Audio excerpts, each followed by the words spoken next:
Chapter 823. Elaine was startled by the sudden voice. Taking a closer look, it turned out that Mrs. Richard was sitting cross-legged on the bed, pointing at her and cursing the street. The old Mrs. Richard did not expect that she would encounter Elaine in the detention center. Moreover, Elaine was wearing the same prison uniform as her own in the detention center. It seemed that she was arrested for committing a crime. After Elaine saw the old Mrs. Richard and Olivia, she was also very flustered.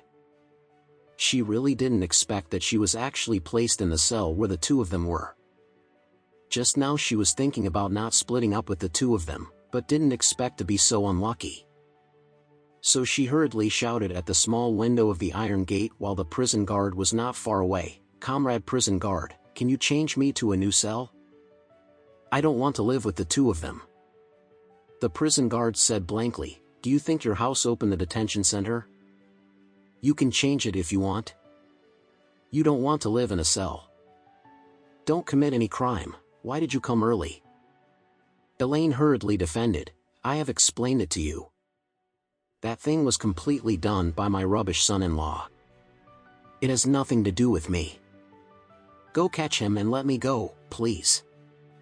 The prison guard ignored Elaine's begging eyes and said, "Don't talk so much nonsense, you don't want to go out for the rest of your life."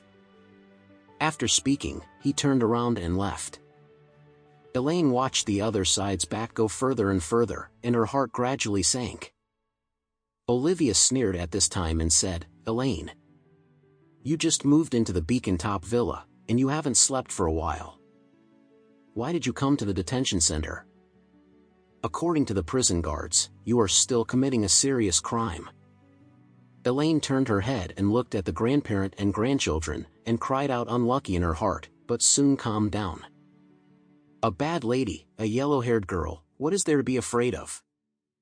Thinking of this, Elaine coldly snorted, "What's the matter? Just you two have fallen away and want to see me making a joke? Even if I enter the detention center, I also a person with a villa outside. How about you? You still have a home outside. Isn't it that I look down on you too? Just like you two, you'll have to starve to death on the street when you go out." Old Mrs. Richard shouted angrily, "Elaine, do you still know your surname? You are so arrogant in the detention center." "Yeah, what's the matter?" Elaine said disdainfully, "I am not arrogant for a day or two, we are not convinced." After finishing speaking, Elaine continued to use her poisonous tongue, and said coldly, "After you go out, you are probably going to starve to death if you don't live for 3 days, but Olivia doesn't have to worry about it. At any rate, it's a dichotomy. She can support herself by going to the street."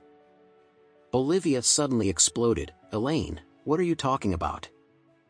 Elaine curled her lips and said, "I said you were going to stand on the street. Why? Are you still not convinced? What is your own situation? What is the situation of Sean and Alan? Do you want me to remind you?"